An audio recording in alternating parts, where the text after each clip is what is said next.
What happens when a sharp-tongued talk show host tries to undermine a powerhouse entrepreneur on live TV?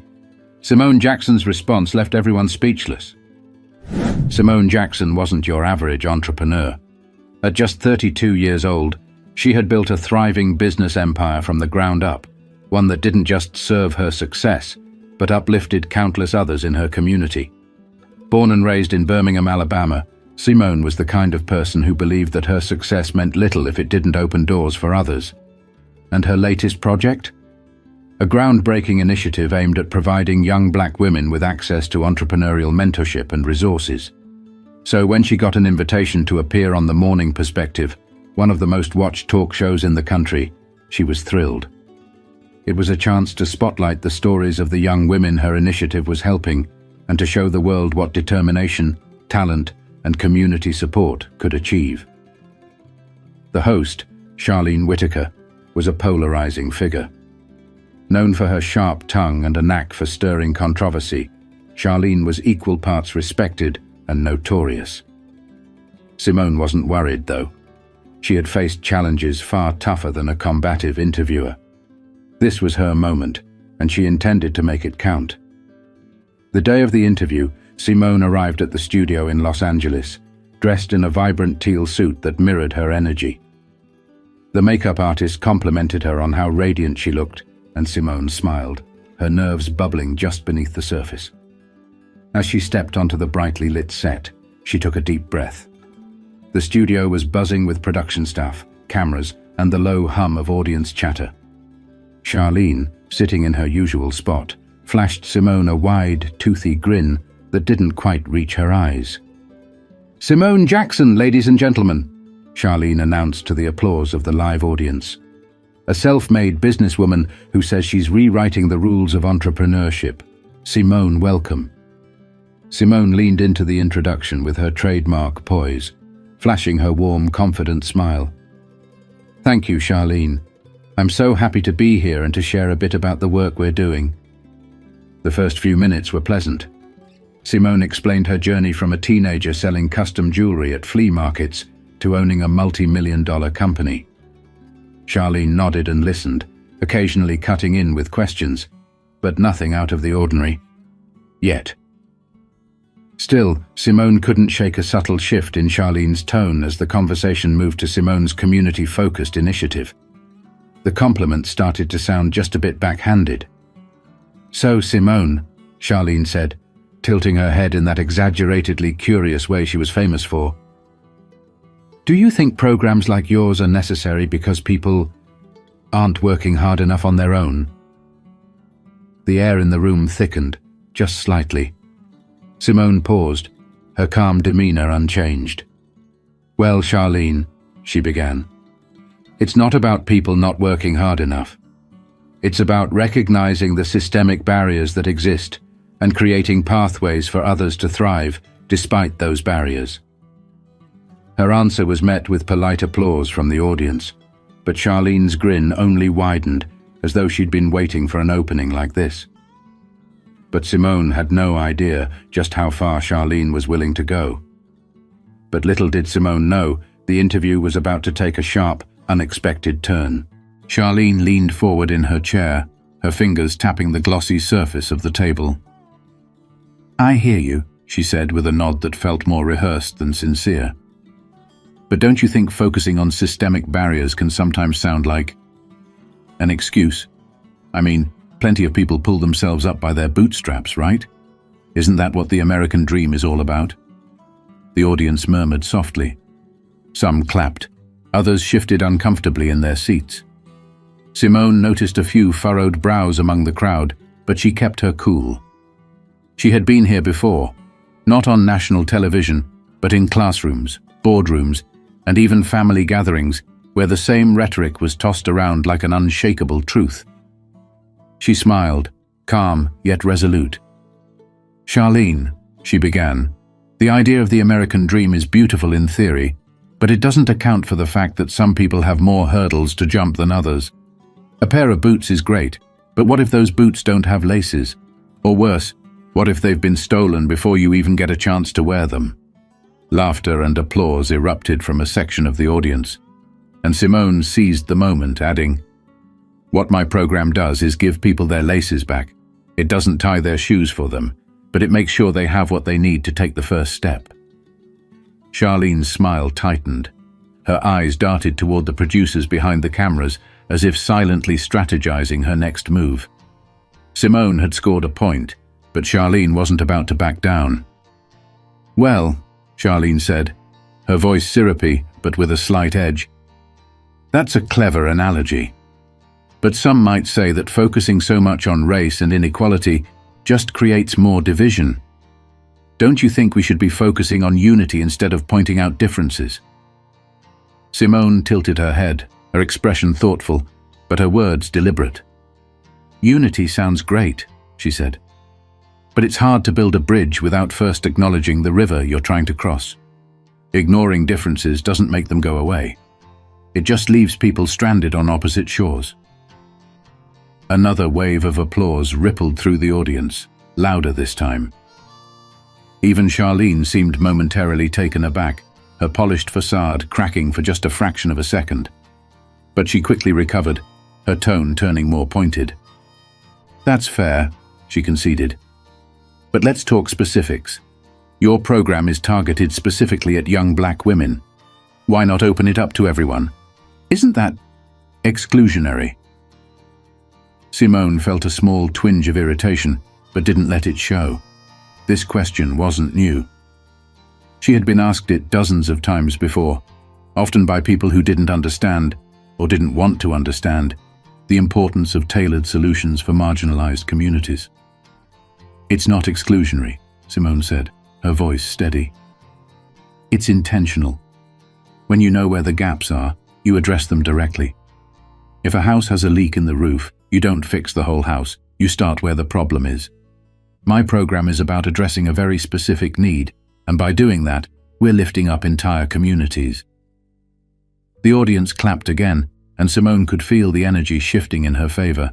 But Charlene wasn't done. She leaned back in her chair, crossing her arms as if preparing for the next round.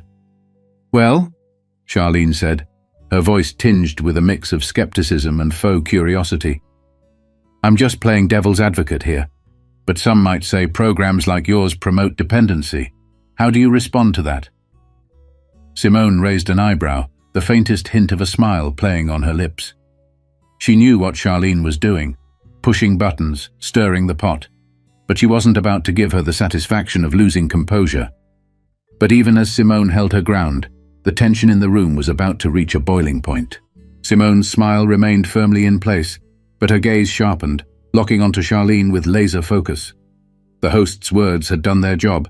They'd ruffled feathers, not just in the audience, but within Simone herself. Still, Simone had no intention of letting Charlene dictate the narrative. "Dependency?"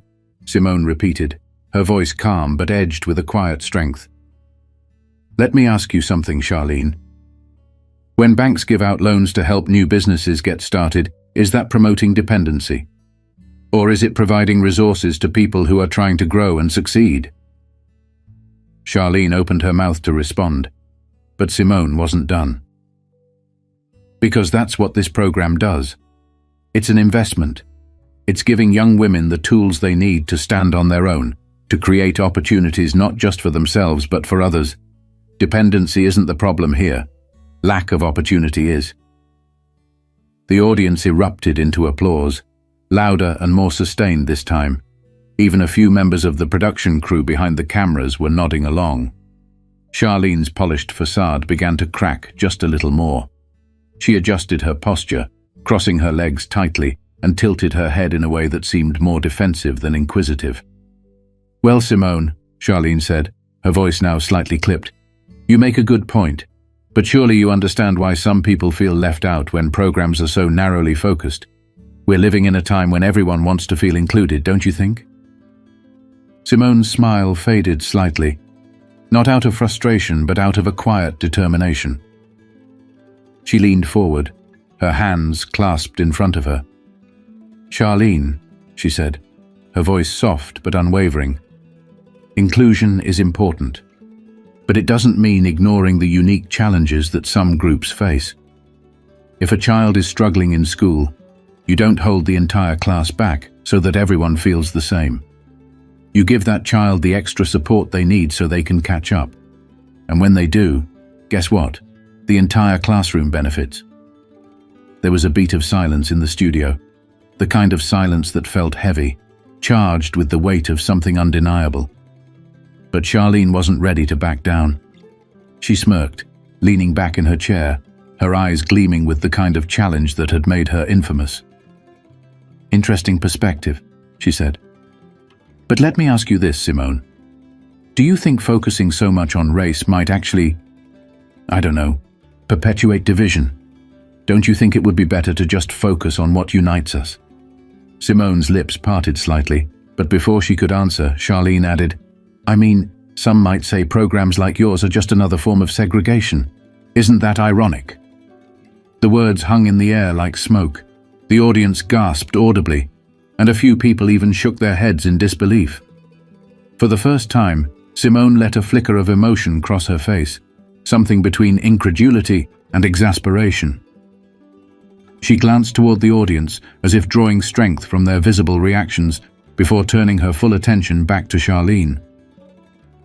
"What's ironic," Simone said slowly, her voice now carrying the weight of something deeply personal, "is how people will twist the idea of equity into something it's not." Charlene, segregation was about exclusion, about denying people access. What I'm doing is the opposite. I'm opening doors that were slammed shut for generations. She paused, letting the words settle before continuing. "And you know what's really ironic? The fact that when people like me try to fix the damage done by those systems, we're accused of being divisive. But the truth is, we can't fix a problem if we refuse to acknowledge it exists." The audience broke into thunderous applause, some even standing to their feet. Charlene's expression froze for a split second before she quickly composed herself, plastering on a strained smile. But just when it seemed like Simone had delivered the final blow, Charlene took things one step further, escalating the tension to a breaking point. Charlene sat back, her face composed but her eyes betraying a flicker of frustration. She had underestimated Simone. The audience's roaring applause had shifted the room's energy, and for a moment it was clear Charlene was scrambling to regain control of the narrative. "Well, Simone," Charlene began, her tone smooth, but with a sharp edge. "You seem to have an answer for everything. But let's be real for a moment. There are people out there, hard-working, struggling people, who might look at what you're doing and wonder, what about us? How do you justify leaving them behind?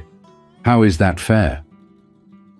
Simone blinked, surprised not by the question, but by its blatant attempt to paint her as the villain. Her jaw tightened briefly, just enough for anyone paying close attention to notice. Then, just as quickly, her expression softened, replaced with a calm determination that made it clear she wasn't rattled. She leaned forward slightly, her voice carrying an unmistakable edge of clarity and resolve. "Fair?" Simone said, repeating the word with a quiet, deliberate power. "Charlene, let me ask you this. When a firefighter puts out a burning house, do we accuse them of being unfair to the houses that aren't on fire? Or do we thank them for protecting the neighborhood?" The studio fell silent. Not the uncomfortable kind of silence, but the kind that pulls everyone to the edge of their seats. Even the crew members standing behind the cameras stopped what they were doing, their eyes fixed on Simone. "That's what this program is, Charlene," Simone continued, her tone unwavering. "It's about putting out fires. It's about addressing the specific needs of people who've been ignored, overlooked, and underserved for far too long. And when we lift them up, when we give them a chance to thrive, it doesn't take anything away from anyone else. It adds to the community as a whole." Charlene opened her mouth as if to respond, but Simone raised a hand. Not rudely, but firmly enough to let Charlene know she wasn't finished. "And let's not pretend," Simone added, her voice now carrying the weight of years of experience, "that these conversations about fairness are ever really about fairness. Because when we talk about fairness, what we're really talking about is comfort. Whose comfort are we protecting? Whose discomfort are we willing to ignore? And if addressing injustice makes some people uncomfortable, then maybe that's a discomfort we should all learn to live with. The audience exploded. The clapping, cheering, and standing ovations weren't just loud, they were deafening. Simone sat back in her chair, her composure intact, but her eyes revealed the fire burning inside her. She had said her piece, and she knew it had landed exactly where it needed to. Charlene, on the other hand, was visibly flustered. Her carefully crafted image of control had started to crack. She fumbled for her water glass, taking a quick sip before forcing a laugh. "Well, Simone," she said, her voice slightly strained, "you're certainly passionate. I can see why your program has so many supporters, but let me ask you." Simone cut her off, politely but firmly.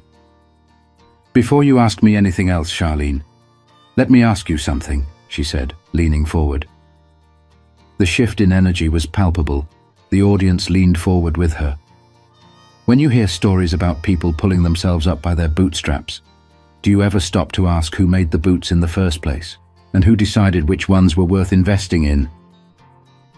Charlene froze. The question wasn't just rhetorical, it was surgical, cutting straight to the core of the narrative she'd been pushing. The audience was silent again, but this time it wasn't for Simone to finish. It was for Charlene, who clearly had no answer. But as Simone's words echoed through the studio, what happened next made it clear that this moment would be remembered far beyond this one interview. For what felt like a lifetime, Charlene sat there, her usually sharp tongue utterly still. Her practiced composure faltered as her mouth opened slightly, but no words came out.